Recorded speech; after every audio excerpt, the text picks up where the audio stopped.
Hello and welcome to my screencast for System Analysis and Design Concepts.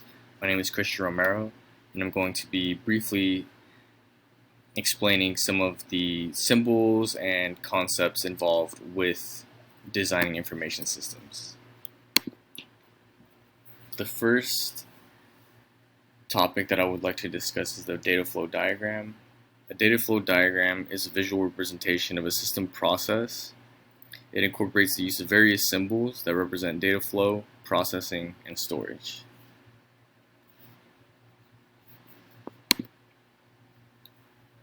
The data flow diagram incorporates data flow symbols. So these symbols are very common, even though they may vary as far as the design and the style. They all share some commonalities. For example, the main square here, the 3D square rectangle, is actually representing an entity. Okay.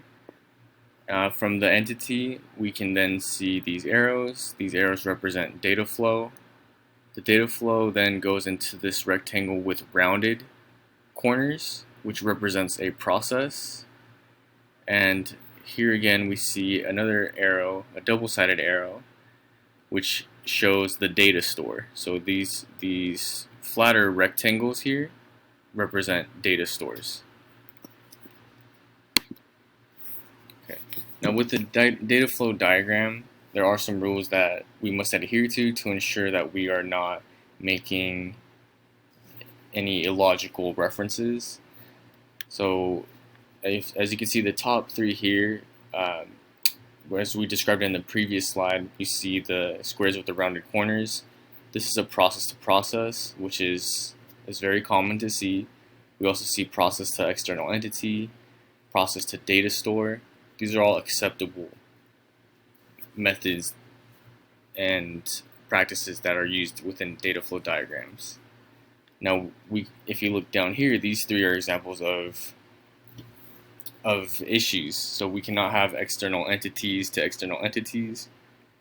We can't have an external entity directly to a data store.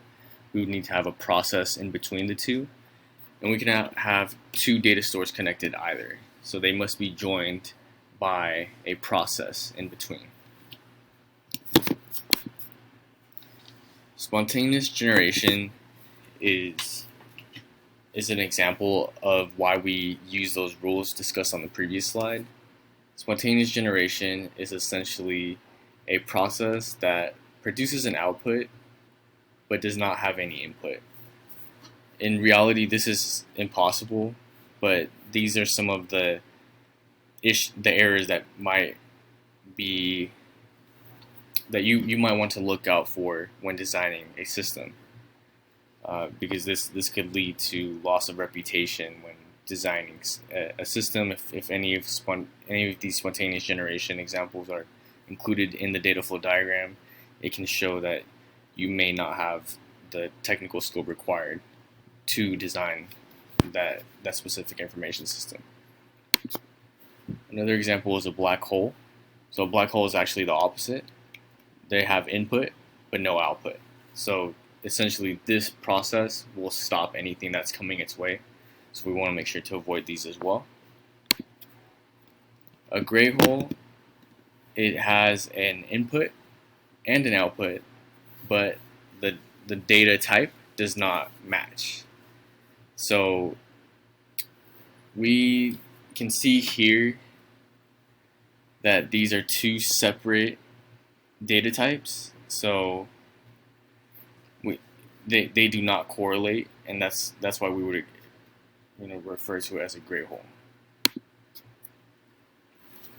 Okay, context diagram. It provides a top-level view of the information system. It outlines the boundaries and scope of the entire project. So in this case, we can see an online community that is comprised of users, advertisers, accountants, and staff writers. So it essentially establishes the scope. The diagram 0 data flow diagram is an in-depth view of a process within the data flow diagram. It essentially provides more information on major processes within our information systems. And leveling is the process of creating data flow diagrams that become increasingly detailed, which describe information systems. So this is a good technique to incorporate because it will allow the analyst to digest the information system a little bit at a time.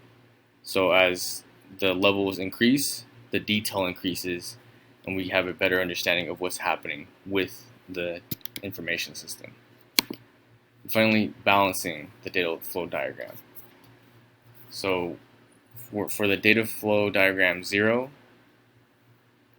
essentially we need to make sure that the parent and the child data flow diagrams have the same inputs and same outputs. With leveling, we're seeing it increase in sophistication. As far as for data flow diagram balancing, we need to ensure that everything is consistent and that everything is incorporating the same inputs and outputs. And that has been the presentation on information system analysis concepts and design. Thank you very much.